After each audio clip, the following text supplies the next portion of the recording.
doing the same with other people. If you have children, you know you would do anything for them, almost anything, and I am no different. As a doctor who graduated in the 80s, I rarely had contact with a computer, although all the administrative staff at my private hospital used computers to perform crucial tasks. I never moved beyond paper and pen. My two children, Pia, 12 years old, and Marcos, 14 years old, are quite good at using the computer and the internet. Even my wife manages all the bills online. But despite being a surgeon, I am not very skilled with computers or laptops. So to put an end to this problem, I asked my son to teach me the basics of the computer. I must say that taking computer lessons with my son was quite fun. In the first sessions, I became an expert in using all the basic functions of the computer. However, we still hadn't started using the internet. Perhaps you've already guessed it, but I didn't have an account on any social media, so my son was going to help me set them up. He also told me that having social media accounts would make me more popular and get me more patients, and I would do anything to get more patients. So over time, I had an Instagram account, a Google account, a Facebook account, and a LinkedIn account. Although at first it was fun to find family and friends on these social networks, I soon got bored of them and only used them for work and promotions at my hospital. Day by day, I became more and more familiar with these applications. One day, I was using my son's laptop while he was at school, and a notification appeared on my browser. It said, "Do you want more patients, Dr. Salcedo?" At that time, I wasn't very aware of the negative aspects of the internet, or how people are tricked into doing bad things, so you can imagine how excited I was when I saw that personalized notification. I clicked on the link below the notification, and as I did, I received a browser warning saying that it was not a secure site, and that if I clicked on the link, I would be exploring the dark web. I had no idea what the dark web was, and honestly, the opportunity to get more patients and more publicity blinded me for a moment. I clicked on the link, and a sophisticated-looking web page appeared. It asked me to fill out a form with all my details, and soon after I received an email. It was an invitation to a party that would help me network. But there was one condition. I couldn't bring a companion, which meant I couldn't take my wife with me. But Jeanette always gets bored at my medical conferences, so this was a blessing in disguise. The party, or rather the supposed networking conference, would be a week later. I prepared my best suit and a bunch of my business cards in my pocket. I was grateful to have started with social media accounts and learning about computers. Otherwise, I wouldn't have had this opportunity. I arrived at the party, and it wasn't anything special. Just a high-end party with lots of food and alcohol. For a moment, I thought it was a joke and that someone had taken advantage of my lack of digital education, but soon some of the most famous people in our city arrived, and I saw my opportunity to network. I was enjoying myself, eating delicious food and drinking from time to time when suddenly the music stopped, and everyone cleared the dance floor. There was an unsettling silence, one that you only find at funerals. Maybe 10 to 15 people dressed in black robes with tall black conical hats walked in single file. They surrounded the dance floor. I found this part of the party quite strange, as none of them showed their faces. They all wore demonic masks on their faces, and each mask was scarier than the last. For a moment, I thought of my teenage daughter, who would have been terrified by this scene, especially with those horrible masks. But my attention was fixed on the dance floor, at the center of which was a small baby. From my experience, I could say that the child was a few months short of 1 year. The spotlights on the dance floor were focused on the baby, and so much light must have made the child cry. I couldn't find the baby's parents in the audience, as no sane parent would expose a small child to such strong light. However, no one stepped forward to rescue the baby. Instead, one of the masked figures stood next to the child, said something in Latin, I suppose, and then the other masked men began drawing symbols around the baby with colored powders. The child's cries were the only thing you could hear besides the chanting of some kind of spell in Latin by the masked men. Soon the leader of these men pulled out a knife and cut the child's forehead and arm.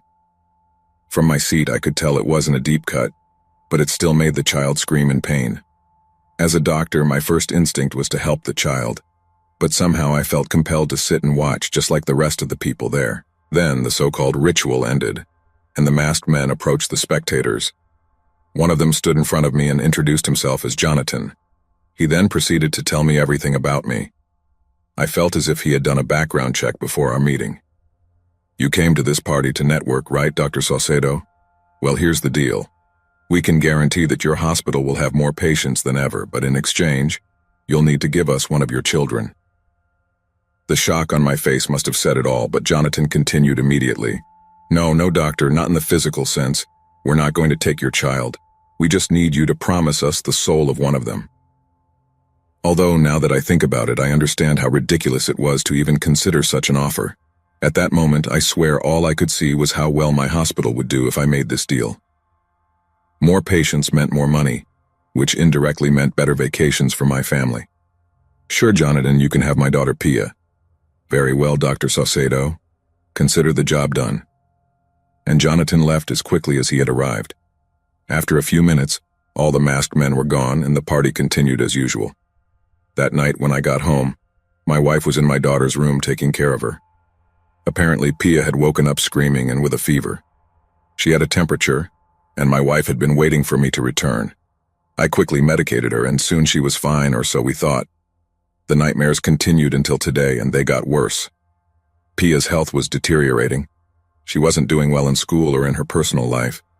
She said there were monsters in her dreams that wouldn't let her sleep and tormented her during the day as well. I was losing my daughter before my own eyes. Deep down, I knew the reason. I just refused to admit it. I tried to rationalize her behavior by taking her to psychiatrists, but nothing seemed to work. One night, everything crossed the line when Pia woke up screaming as usual.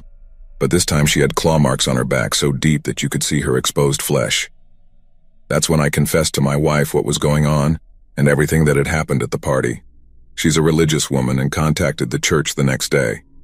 A priest named Father Hector came to see Pia and soon confirmed my suspicions. Someone had done some kind of black magic on my daughter. I told him everything about the party as well. He blessed Pia, which made her feel better for a few days, but not for long. Eventually, Father Hector performed a purification ceremony on my daughter, which was like baptizing her again, reintroducing her to the faith. This seemed to free her from the grasp of whatever evil had taken hold of her. However, Father Hector suggested we leave the country for good, as he suspected that whoever had done this to my daughter would return to claim their payment. I sold my hospital and our house, and we moved to Spain. In the end, I had to give up the hospital I did all this for to save my family. Now we live in a small Spanish village where I work as a healer. We're far from all the money and prosperity of the city, and especially far from the internet and the dark web.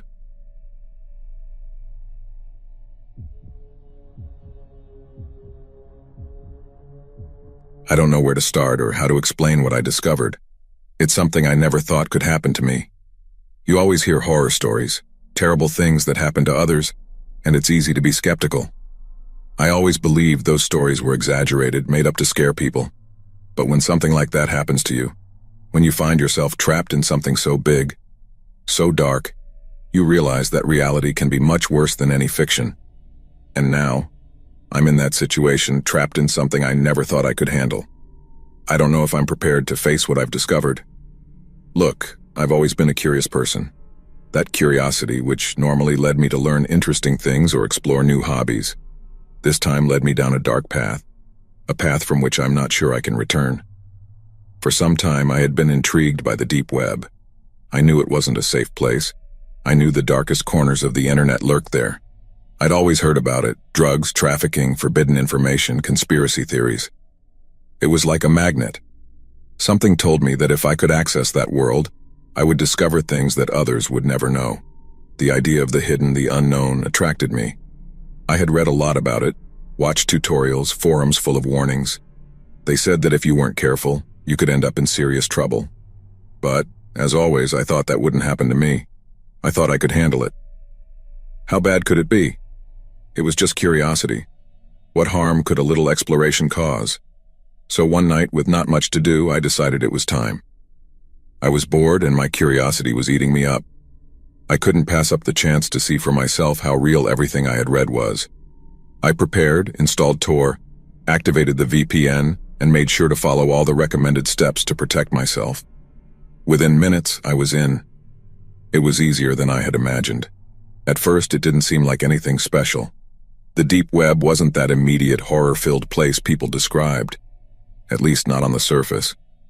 It was rather boring, full of forums with absurd discussions and markets where you could buy illegal things. It was dark, yes, but I didn't feel scared.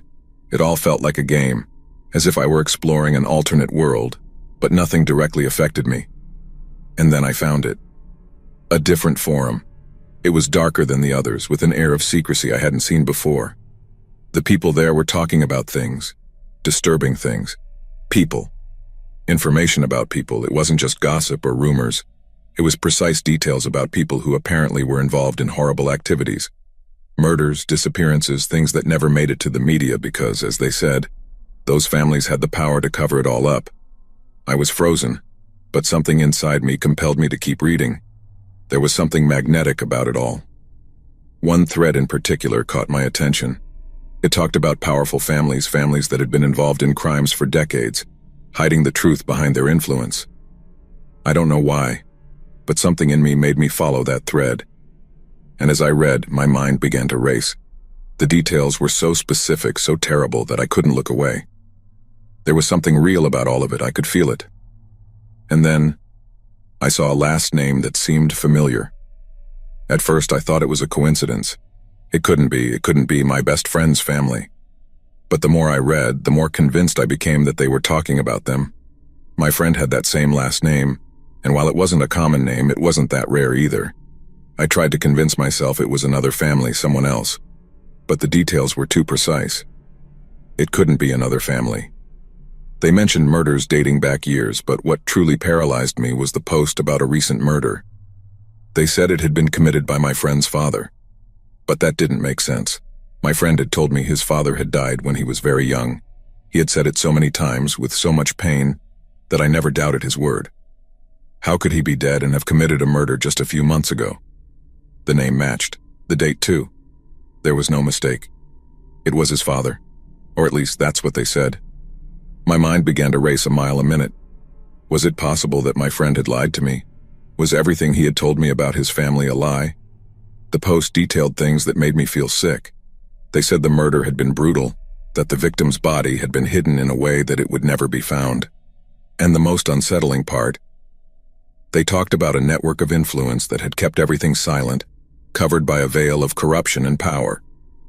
My head was spinning. I wanted to believe it was all a coincidence, that the forum was just a bunch of nonsensical conspiracy theories, but I couldn't ignore what I had read. His father's name appeared again and again in the comments, connected to other crimes that matched the dates when my friend had said his father was no longer around. Everything fit, too well to be just a coincidence. I started to recall all the times my friend had talked about his family. He always avoided certain topics, always changed the conversation when the questions got too close to his past. Had he been hiding something all this time? Did he know the truth? Or was he simply a victim of his family's lies? I wanted to talk to him. I wanted to confront him, but fear paralyzed me. What if I was wrong? What if this was all just a misunderstanding? But at the same time, what if I was right? What if his family was really involved in something so dark, so macabre? What would I do then? I spent entire days lost in my thoughts, unable to focus on anything else. Every time I saw my friend, I felt like there was an invisible wall between us. I couldn't look at him the same way anymore. Doubt had settled in my mind, and I didn't know how to shake it off. Every conversation we had seemed more fake, more distant. I started avoiding him, making up excuses not to see him. I couldn't face him, but I also couldn't completely distance myself from him. I was trapped. Days passed slowly, and doubt became a constant presence in my life. I couldn't escape it. Every time I saw my friend's name pop up on my phone, I felt a knot in my stomach. Every time I thought about the conversations we'd had in the past, everything started to seem suspicious. Had he lied to me from the beginning? Had our friendship been just a facade, something designed to hide the truth? I didn't want to believe it. We had been friends for years. We had shared everything, from our silliest stories to our deepest secrets. But now I found myself questioning everything. How much did he know? Was it possible that he himself was involved in those crimes? Or was he just another victim of his family's lies? One night, after hours of tossing and turning in bed, I decided I had to know more. I couldn't continue with this uncertainty. The forum, with all those dark details, had opened a door in my mind that I couldn't close. I knew that if I wanted answers, I had to search for them myself. I couldn't just sit back. I went back into the deep web, something I never thought I'd do again after what I had found. The darkness of that place now seemed even more terrifying, but something inside me kept pushing me towards it. I had to know the truth even if it cost me my peace of mind. I searched again for the forum, the same one that mentioned the families involved in the crimes. My heart raced as I read the comments. Every line was like a direct punch to my chest. I discovered more information. There were details I hadn't seen the first time, maybe because my mind had been too overwhelmed. The crimes they mentioned were even more horrible than I remembered. There were murders dating back decades, and there was always a pattern. The same family, the same names, the same modus operandi. Everything was connected. What shocked me the most was reading about the methods they used to hide the bodies. It was as if these people were experts at disappearing traces, at erasing any evidence. And the network of influence they mentioned wasn't limited to just the family. According to the comments, there were judges, police officers, politicians, all involved, all protecting this family from any kind of punishment. It was an impenetrable network of power. The more I read, the more I realized that I was in something much bigger than I could handle. I felt small, insignificant, like an ant facing a giant. If everything they said was true, I wasn't just risking losing my best friend, but I was also putting my own life in danger. What would happen if they found out I knew something? If this family had the power to make bodies disappear, to cover up crimes for decades, what would stop them from doing the same to me? Fear settled in my chest like a cold I couldn't shake. I felt watched, vulnerable. It was as if by reading those comments I had exposed myself to a truth I couldn't escape. I knew that in some way there was no turning back. I had seen too much, but there was something else eating at me. The possibility that my friend was involved. I couldn't get out of my head all those times he had spoken about his family so carefully, as if every word was measured. Now, those memories seemed like a clear sign that he was hiding something from me. And while part of me wanted to believe he had nothing to do with the crimes, another, darker part couldn't stop wondering, what if he was involved too? After reading for hours, I stepped away from the computer, completely exhausted. My mind was in chaos. I didn't know what to think or what to do. But there was one thing I knew for sure. I couldn't keep ignoring this. I had to confront it. The next morning, I decided to call him. I needed to hear his voice. I needed to search for some clue in his words. Every time we talked, I tried to find signs of nervousness, something that would give away that he knew more than he was saying. But nothing. He seemed so normal. My friend, the same as always, as if everything was fine. And that made me angrier. How could he act like this if his entire family was involved in something so dark? Was it possible he didn't know anything? That he was completely innocent?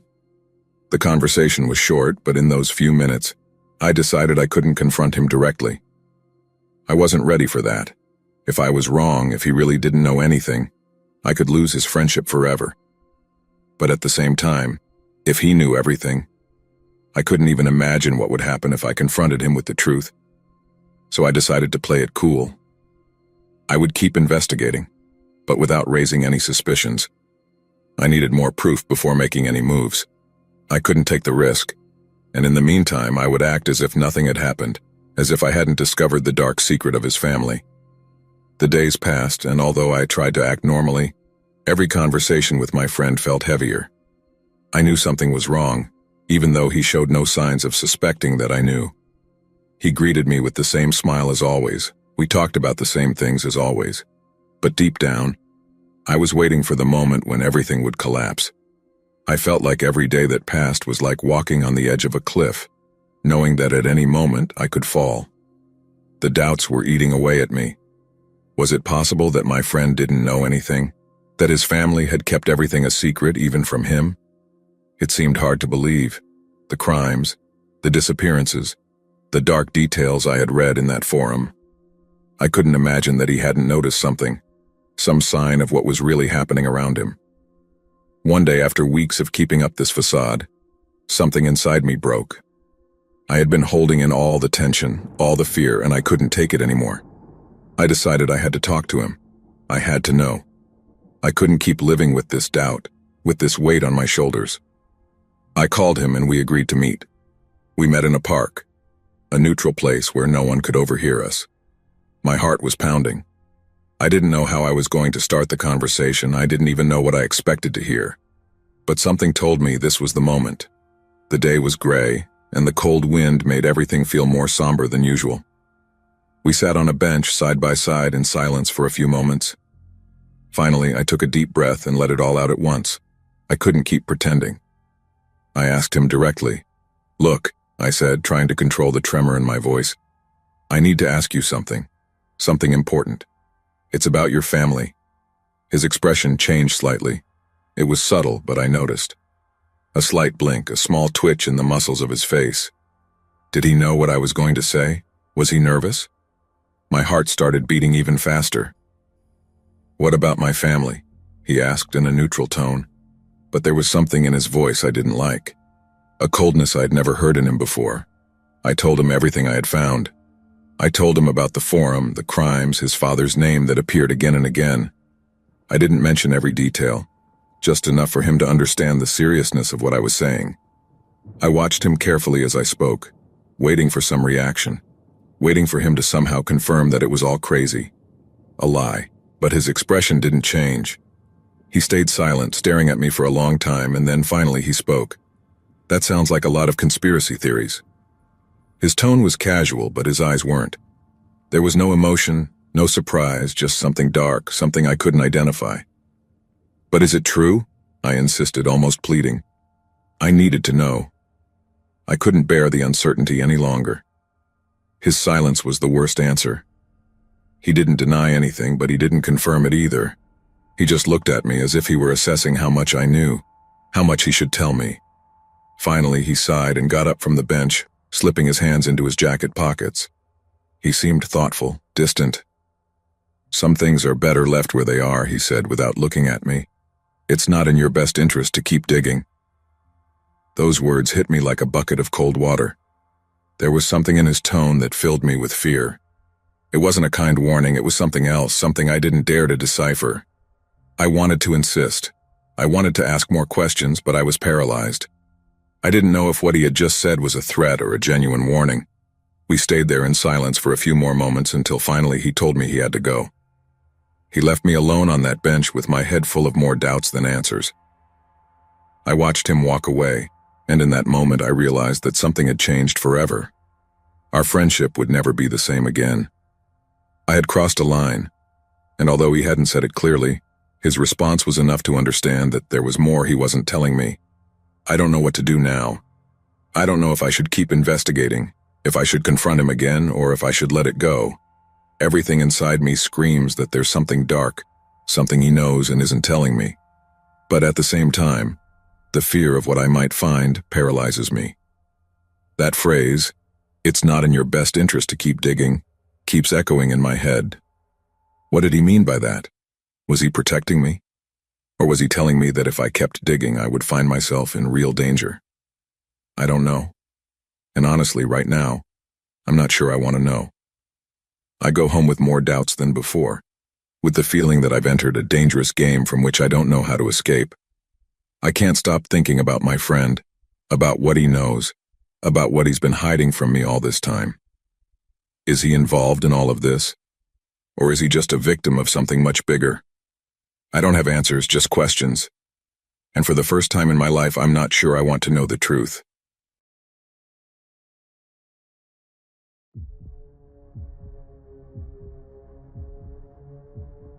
This story is related to one you mentioned in the past. You could see it as a continuation or an addition to it. I'm not the author of that story, but I've had a similar experience. The story in question is the one you mentioned in an old video about the dark web, about those kids who ended up in the human meat shop. If any of you don't remember the story, first go listen to the video. But it was about a group of kids who were messing around with the dark web and ended up on a butcher shop site that offered human meat. It also explained how to properly prepare it, advertised its seasonings, and gave all the information on specific human cuts. Additionally, they claimed to source the meat on demand, which meant they had the ability to obtain the meat when you ordered it. So they had it ready and would kill and butcher when you wanted it. It's kind of like Wendy's fresh, never frozen promise, but for cannibals. Yes, it was truly creepy. And what's worse is that it's legit. In fact, I can confirm the legitimacy of the human meat market. I don't know about the specific page they were on, it could have been a trap, but who knows. But there are a handful of real pages where you can work with to get human cuts. I've talked to people who claim to have eaten human meat, and they've told me it tastes similar to beef. But depending on the person's fitness level, it can also taste more like pork.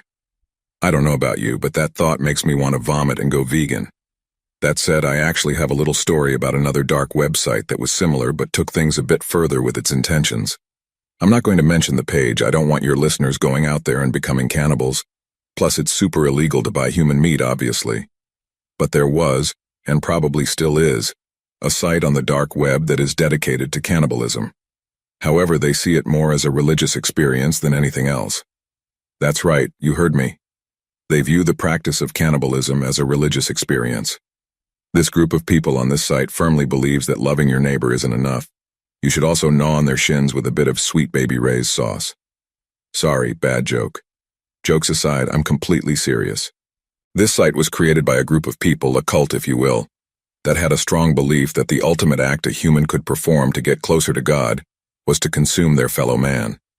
Their ethos basically claimed that eating human flesh caused a change in your biology and made you more than human. It said something about it being the only way to climb the food chain, and that the only thing above humans were gods. Therefore, becoming more than human made you godlike. I remember reading a lot of the information on this site and thinking, wow, these people are completely and utterly insane, but they definitely stick to their beliefs and don't stray from what they preach. As I said, this was clearly a cult, and it used all the expected cult language, pushing you to become more than what you are, talking about how their leader received this message directly from God, and trying to recruit more members through positive reinforcement of their ideology. They had an entire section where you could sign up for a meeting and see what their group was about, which to me felt like a way to get more victims, but maybe they were genuinely recruiting people. Just like the other page, they had all the basic information about how to prepare the meat, which flavors paired best with which parts, and how to eat human meat safely, which is an interesting thought. There was even a whole section of the page dedicated to their members and their rankings, their favorite activities. Honestly, it was like a getting to know you page designed to show you that ordinary people were also willing to eat other ordinary people. Overall, this was a 10 out of 10 on my WTF meter, and if I disappear after sending this story, you'll know what happened. I just hope they accompany me with a good salad to balance out the meal.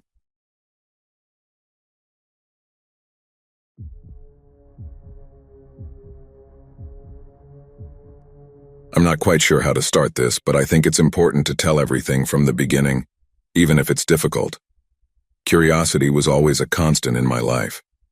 Since I was a child, I always wanted to know more, to see what others didn't. I suppose it's part of my nature, that restlessness that never left me alone. But that curiosity, which sometimes is a virtue, can also be a curse, as I discovered that time. It all started when I began hearing about the deep web. I had read things, dark things. Some described it as a place where you can find everything, from rare books to the worst you can imagine. Others said that if you know where to look, you can access useful information that can't be found anywhere else. But at the same time, the warnings were clear. The deep web is not a place for amateurs or those who don't know what they're doing. I knew that, but I couldn't help it. Part of me was fascinated by the idea of exploring that hidden world. It was something that started as a simple thought that, over time, became an almost unhealthy need to see with my own eyes what was there. I decided to prepare myself as best as I could. I spent days reading about how to get in, the risks, the ways to protect myself. It's not like I was an expert in computing or anything, but I followed every step as if my life depended on it, and in a way it did. I installed the Tor browser, got a reliable VPN, and set everything up to ensure my identity was as protected as possible. I even remember turning off the lights in my room before entering, as if that would help me go unnoticed. Deep down, I suppose I already knew I was making a mistake, but once you start, stopping is harder than it seems. The first time I entered, everything seemed chaotic to me. There was no structure, nothing resembling what we know as the normal web. It was like walking blindly through a dark city, where every corner seemed to hide something dangerous but also something tempting. At first I only found broken or nonsensical sites, but after a while I started to understand how it worked. Clandestine forums, illegal markets, discussions about things that seemed straight out of a horror movie. There was something almost addictive about that feeling of exploring a world where rules didn't exist, or at least not the ones we knew. One afternoon, while browsing one of those markets, I found something that, at the time, seemed harmless, even funny. It was an ad offering parodies of famous movies, but in adult versions. At first I laughed. It seemed like one of those things you'd buy out of curiosity, like a private joke. I didn't think much of it, to be honest. The ad said they were alternative versions of well-known movies with more explicit content. And of course, curiosity got the better of me. What could go wrong with that?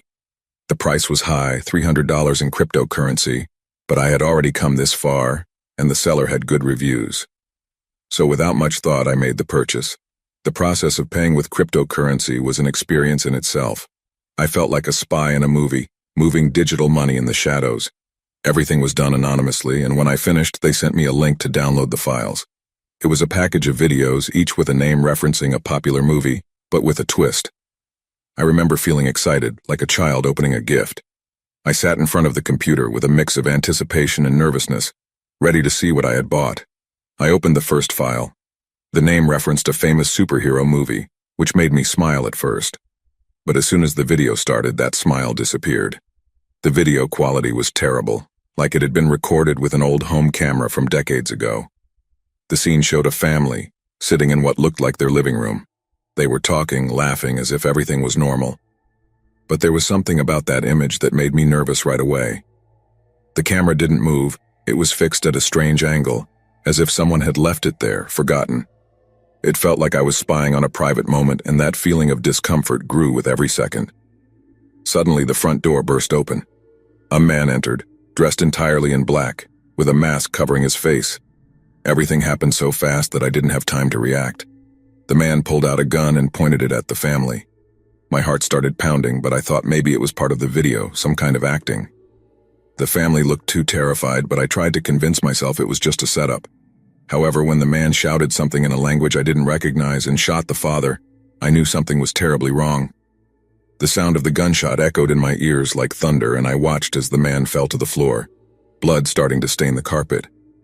I felt a knot in my stomach, but my hands wouldn't move. I was paralyzed, staring at the screen, unable to move. I tried to stop the video, but my fingers were shaking so much that I couldn't find the cursor. Meanwhile, the masked man dragged the mother out of the room. The children's screams filled the room. It was a sound that pierced my soul. Finally, I managed to pause the video. I stared at the screen with the frozen image of one of the children crying. I felt a wave of nausea that I couldn't contain. I ran to the bathroom where I vomited until I felt like my insides were emptying. What was that? What had I bought? I tried to convince myself it was some kind of fake and extremely realistic horror movie, but something inside me knew it wasn't. I knew that what I had seen was real. After vomiting, I sat on the bathroom floor for a long time. My legs were trembling and my head was spinning. It felt like the world was spinning around me, but it wasn't vertigo. It was something deeper. It was like my mind was trying to find an explanation, a way to process what I had just seen. I didn't know what to do. Should I delete the video immediately? Call the police? Act like nothing had happened? None of the options seemed enough. Guilt, that sticky sensation, settled in my chest like a stone I couldn't shake. I had bought that. I was responsible for that file being on my computer. I peeked out of the bathroom door and looked at the computer. It was there, silently, as if nothing had happened. The screen was still off, waiting for me to return, but I couldn't. My body refused to approach it. The reality of what had happened hit me over and over, and the more I tried to find a logical explanation, the deeper I fell into the abyss of fear. It wasn't just a video. They were people. They were lives. Lives that had probably ended while I, sitting comfortably at home, had witnessed their death. I tried to calm down. I got up from the floor and drank some water, though it felt like I couldn't swallow. I walked in circles around my small apartment, trying to organize my thoughts, but there was no way to do so. The images were still there in my mind. The sound of the gunshot, the children's screams, the vacant look on the face of the man dead on the carpet. I closed my eyes, but the images kept appearing behind my eyelids, as if they were burned into my brain. I knew I couldn't go on like this. I had to make a decision. The idea of deleting the video crossed my mind again, but what if that wasn't enough? What if someone already knew I had it? Paranoia began to take over me. I felt like someone could be watching me. Maybe the people responsible for those videos were tracking who bought them, who watched them. What if they came for me? What if I became the next victim? The deep web was a place full of mysteries, of secrets that should never have come to light, and I had made the mistake of opening a door I couldn't close. I took a deep breath. I had to know more. I couldn't just leave it at what I had seen. Maybe if I watched the other videos, I could find something, some sign that it was all a fake. My stomach churned just thinking about it, but I needed answers. I needed to know if it was real, so with my heart pounding in my ears, I slowly approached the computer. I turned on the screen and for a moment I hesitated. Was I really willing to continue with this? But there was no turning back. I had fallen into the abyss and the only thing I could do was keep going. I opened the second file. This time the scene was different. Another family, another setting. They were in a backyard, the children playing, running back and forth. At first glance, everything seemed calmer, less disturbing than the first. But the air was thick with a sense of threat that I couldn't ignore. I knew something terrible was going to happen. I felt it in my bones. Suddenly, a man appeared in the scene. He was wearing a dark jacket and a mask, different from the first video but equally terrifying. He walked slowly toward the children who still hadn't seen him. My heart was beating so fast that I felt like I was going to pass out. I wanted to scream at them to run, to hide, but I knew they couldn't hear me. This wasn't a movie. There was no script. This was real. The man stopped behind one of the children, the youngest. I can't describe what happened next.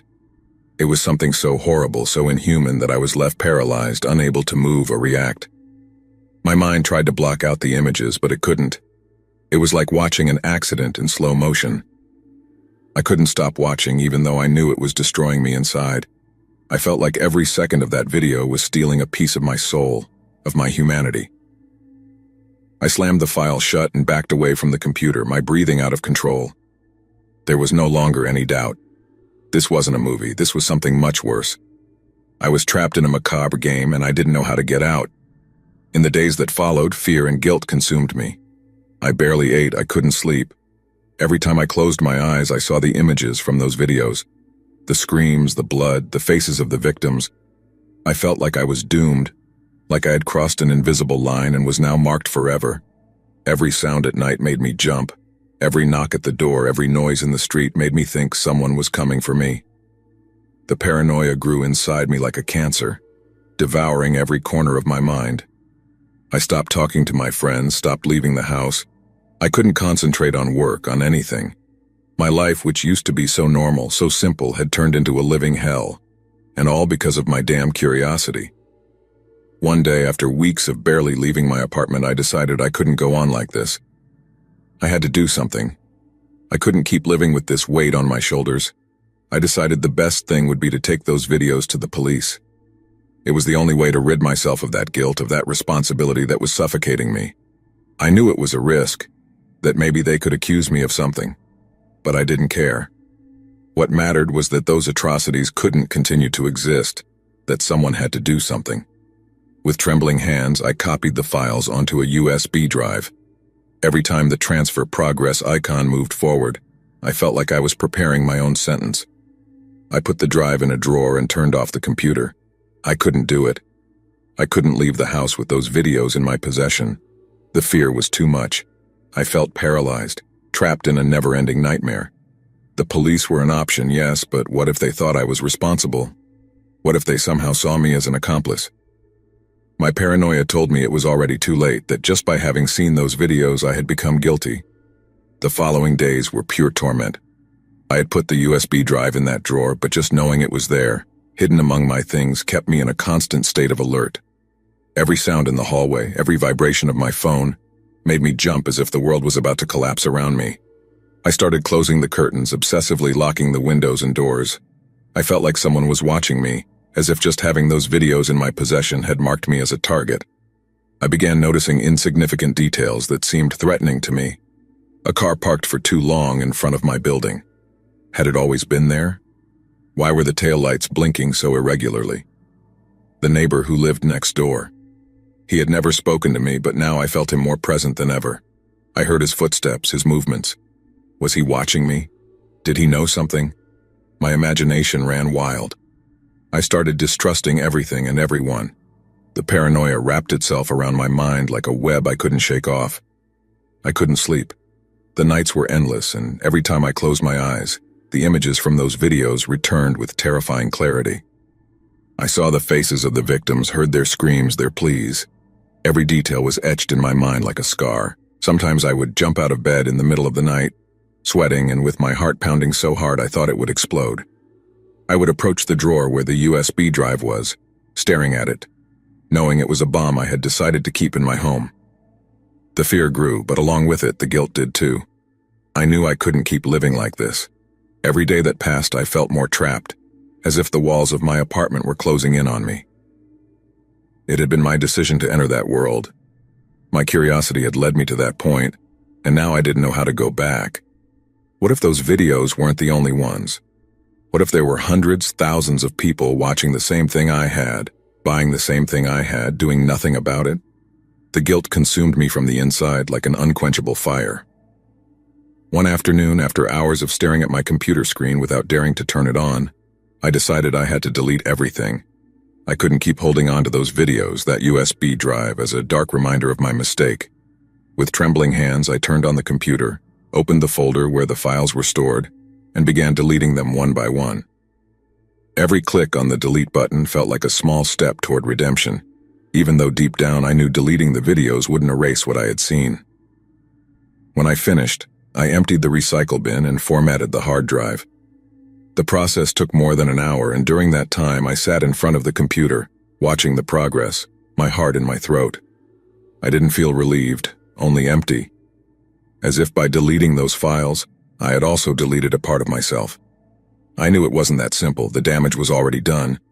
The images were still there, etched in my mind. No matter how many times I formatted the computer or deleted files, I couldn't erase what I had already seen. But the USB drive was still there. That damn drive, hidden in the drawer of my desk, like a silent reminder of my guilt. I knew I had to get rid of it, but I couldn't just throw it in the trash. What if someone found it? What if someone else saw those videos? The idea terrified me. I couldn't let those horrors fall into other hands. I decided the best thing would be to destroy it. One night, after several hours of debating what I should do, I took the USB drive, wrapped it in a handkerchief, and headed to the nearest park. It was around 3 a.m, the only time I felt I could do it without anyone seeing me. The park was deserted, lit only by a few old street lamps casting distorted shadows on the path. I felt like a criminal, but I had to do it. I walked to one of the most secluded areas of the park, where the silence was absolute. I took the drive out of my pocket, and without thinking too much, threw it into a pond nearby.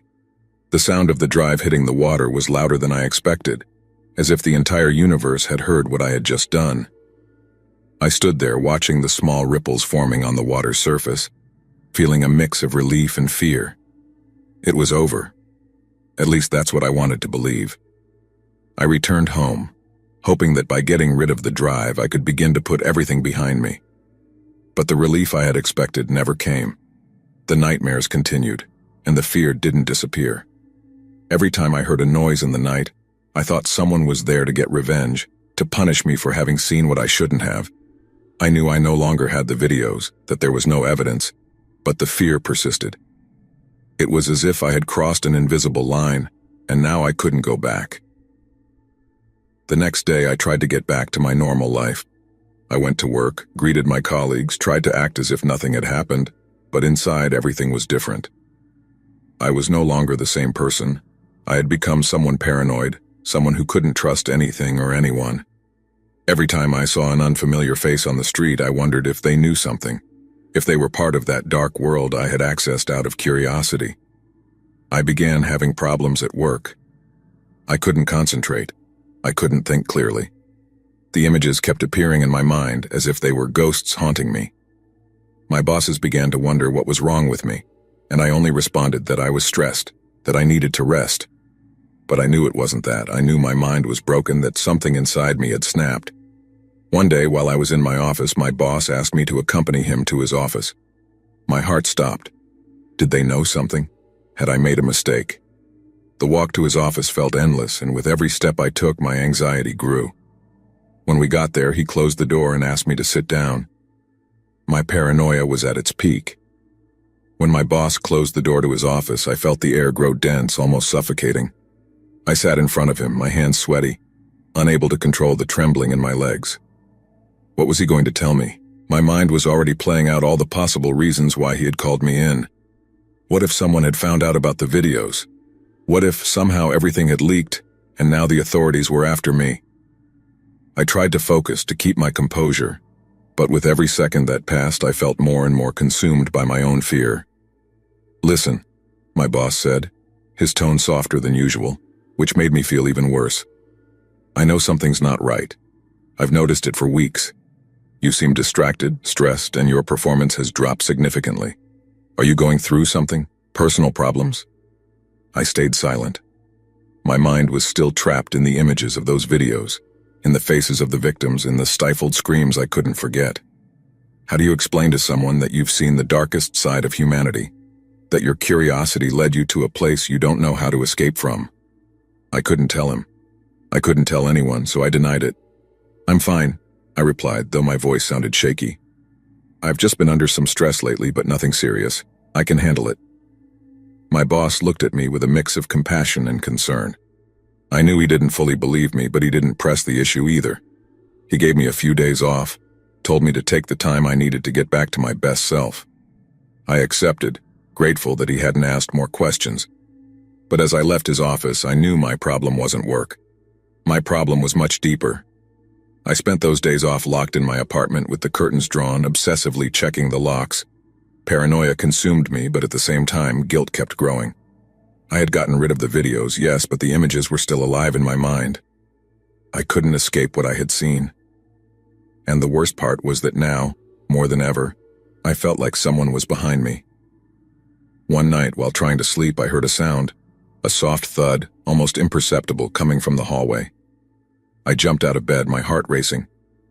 Had it been a dream? No, it couldn't be. I slowly approached the front door, trying not to make a sound. My body tense, every muscle prepared to run or fight. The sound came again. This time it was clearer, like someone was gently pushing the door from the outside. My mind flooded with paranoia. Had they come for me? I knew this would eventually happen. I knew that buying those videos had entangled me in something bigger, something I didn't fully understand. But that was now catching up to me. I stayed there, next to the door, with my ear pressed against the wood, listening. The silence was deafening. I couldn't move. Finally, I gathered the courage to look through the peephole. There was no one. The hallway was empty, lit only by the dim light of the bulb at the end of the corridor. But that didn't calm me. Something wasn't right. I could feel it. My skin crawled and fear consumed me entirely. I knew something was happening. I could feel a presence, something I couldn't see, but that was there, watching. Suddenly I heard a whisper, a low sound barely audible, coming from everywhere and nowhere at the same time. It was a voice I couldn't fully understand, but it felt like a knife slicing through my mind. I stood there paralyzed, with my ear pressed against the door, unable to move. Was someone there? Or was I losing my mind? Minutes passed, or maybe hours. I don't know. Finally, the whisper faded and everything went silent. I slowly backed away from the door, my legs trembling, and returned to bed, though I knew I wouldn't be able to sleep. Something was wrong. I knew it. I couldn't see it, but I could feel it. An invisible presence watching me, waiting for the right moment to strike. In the days that followed, I began to notice strange things. Small details that made me doubt my own reality. Sometimes it seemed like things in my room were in different places than I had left them. Other times I heard distant sounds like footsteps or murmurs. I tried to ignore it, to convince myself that it was just the product of my imagination. But each day it became harder. Paranoia was winning. One afternoon, while sitting on the bed watching TV without really paying attention, I heard a loud knock on my room door. This time there was no doubt. I jumped up immediately, my heart in my throat. Who was there? I approached the door, trembling, and looked through the peephole. There was no one. The feeling of emptiness on the other side of the door chilled my blood. I looked again through the peephole, expecting to see something, some sign of life. But there was nothing, not even a shadow. Yet the feeling that I wasn't alone remained. It was as if the air itself was filled with a heavy, oppressive energy. I slowly backed away from the door, not taking my eyes off it, waiting for something to happen, for someone to knock again. But the silence was absolute. I tried to calm myself, telling myself it was just my mind playing tricks on me, that everything was a product of the paranoia that had grown inside me since the moment I decided to buy those damn videos. But no matter how much I tried to convince myself, something inside me knew I wasn't wrong. There was someone or something watching me. The following days passed in a constant state of tension. I barely left the room, only when absolutely necessary. When I walked down the motel hallway, I felt like all eyes were on me. The few guests there seemed normal, but my mind refused to accept that everything was that simple. Every person who passed me was a potential threat. I couldn't trust anyone. One night, after hours of tossing and turning in bed without being able to sleep, I decided to go for a drive. I needed to escape, even if only for a while. The motel was starting to feel like a prison, and the air in that room was becoming increasingly suffocating. I got dressed quickly and left without making a sound, making sure no one saw me. The road was deserted, and the only sound was the hum of the engine and the crunch of the wheels on the asphalt. I drove aimlessly without a clear destination, but the sense of relief I expected to find never came. The farther I drove from the motel, the more I felt like something was following me. I constantly checked the rearview mirror, expecting to see lights behind me, some car tailing me. But there was nothing. Only the darkness of the road, stretching endlessly. Suddenly, a junction appeared in the distance. The sign was barely visible under the faint moonlight, but I decided to turn, not really knowing why. The road was narrower, lined with trees that rose like shapeless shadows. I drove into it, feeling like I was being pulled towards something I couldn't control. There was a strange urgency inside me, as if that road would lead me to a truth I'd been avoiding. I drove for what felt like hours, though maybe it was only minutes. There were no signs, no houses, nothing to indicate anyone had passed through there in a long time. And then I saw it. In the distance, among the trees, stood a small structure. It looked like a cabin, abandoned, with dark windows and a dilapidated roof. Something inside me told me I had to stop. It didn't make sense, I know, but in that moment, logic was no longer my companion. It was as if an invisible force was pushing me to get out of the car, to walk toward that cabin. The air was still, almost dead, and the trees seemed to whisper something I couldn't understand. My heart pounded as I approached the door. The door was slightly ajar. I stopped, my body frozen with fear. I knew I shouldn't go in, that the most logical thing would be to turn around and run as far away from that place as possible. But I didn't. Something was calling me from inside. With trembling hands, I pushed the door open gently. The wood creaked under the pressure of my hand, as if it hadn't been opened in years. The interior was dark, but I could make out the outline of some furniture covered in dust and old cloths. The air smelled of dampness and abandonment. I took a step inside and then another. Every step I took made me feel more trapped, more consumed by the darkness that seemed to envelop me. I knew something was wrong, that I had crossed an invisible line. But I couldn't stop. Something or someone was pushing me from the shadows. I walked through the small room, my feet stirring up clouds of dust with each movement. Everything was silent, a silence that hurt. It felt like the world had stopped, as if I were trapped in a dream I couldn't wake up from. At the back of the room, a smaller door stood out. It was closed, but not locked. I approached it slowly, feeling my breath grow heavier. The door gave way under my hand, and as I opened it, I felt a rush of cold air hit my face. It was a basement. The stairs descended into a darkness I couldn't see the end of. Something inside me screamed not to go down, to run away as fast as I could. But the urge to continue was too strong. I took a step on the stairs, and the creaking of the wood echoed in the void. Then another. The darkness grew thicker, and I felt like I was descending into something I didn't want to find.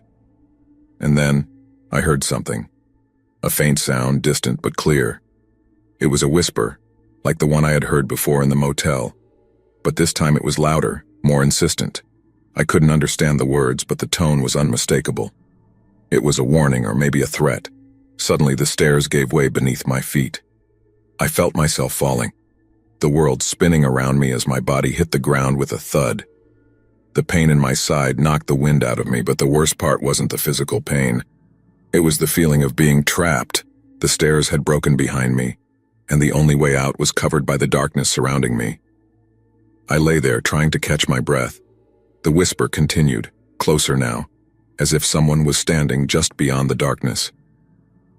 I wasn't alone. With the little courage I had left, I tried to get up. My legs were trembling and every movement sent a sharp pain through my side. But I had to get out of there. I knew if I stayed, I would never see the light of day again. The whisper grew more insistent, louder. It was as if the walls themselves were speaking, as if the cabin was alive and watching me. And then I saw it. A shadow, moving in the darkness. I couldn't see its face, but I could feel its presence. I knew it was watching me, that it had been waiting for my arrival. I couldn't move. I was paralyzed, as if that shadow had taken control of my body. The whisper became a murmur, and the murmur became a stifled scream. The terror I felt at that moment was something I can't describe in words. It wasn't normal fear. It was something much deeper, something that tore at my soul. The shadow took a step toward me, slow but inevitable, and in that moment I knew there was no escape. Here's the last part of the story, closing the cycle of tension and paranoia that has engulfed the protagonist. The shadow advanced slowly, each step resonating like an echo in my mind. I couldn't move, couldn't think clearly. It was as if the world had stopped, and all that remained was that dark being looming over me. My breathing grew heavy, and fear became a palpable force crushing me. I was trapped with no way out. The whisper, which had been soft at first, became a cacophony of sounds, as if hundreds of voices were speaking at once, filling the air with words I couldn't understand, but that rumbled in my chest. The shadow drew closer and closer, and its presence seemed to absorb all the light, all the hope. It wasn't human. It couldn't be. There was something about its form, its energy, that told me it was something much worse. Something ancient, something evil. In that moment, reality shattered for me. I felt like I was no longer in that basement, like I was no longer part of the physical world. I was in some place between life and death, in a space where the rules I knew no longer applied. The shadow kept coming closer, its movements slow but inevitable. My mind screamed for a way out, but there was no escape. Finally, when the shadow was so close I could feel its coldness seeping into my skin, something inside me gave way. A deep darkness enveloped me. My thoughts faded and my body stopped responding. The fear turned into a frozen acceptance. There was nothing I could do. I had been doomed from the moment I decided to explore the deep web, from the instant I let my curiosity drag me into that dark abyss. And then, in the last second before everything went completely black, the shadow stopped. The whisper faded, and for a brief moment I felt a strange calm, as if time had frozen once again. My eyes, heavy and filled with despair, slowly closed, and in that instant, everything disappeared. I woke up in the motel, in my bed, sweating and with my heart pounding uncontrollably. The sun was shining weakly through the curtains, as if the dawn had brought with it a new day. I lay still, trying to process what had just happened. Had it been a dream? A nightmare born from my broken mind? But then I felt it. A weight on my chest. Not physical, but emotional, like something from that night was still with me. I looked around. The motel room was empty, but the feeling that something wasn't right remained. Something had changed. I slowly got up, every muscle in my body trembling from exhaustion and fear. I walked to the door, expecting to see something, a sign that what I had experienced wasn't real. I opened the door. The hallway was empty, silent. But right at the threshold, I found something that froze my soul. A small, dark mark, a stain on the floor. It wasn't a footprint, nor blood, but it was as if the darkness itself had left its trace. I stared at it for what seemed like hours, unable to move, unable to breathe. I knew what it meant. The shadow hadn't left. It was with me, and it would be forever. The motel remained the same. People continued living their lives. But for me, everything had changed. I knew that no matter how much I tried to escape, that darkness would follow me. It didn't matter where I went. It didn't matter how far I ran. I had opened a door I couldn't close, and that door had marked me forever. With time, I got used to living with the weight of that darkness. The fear never completely disappeared, but I learned to endure it.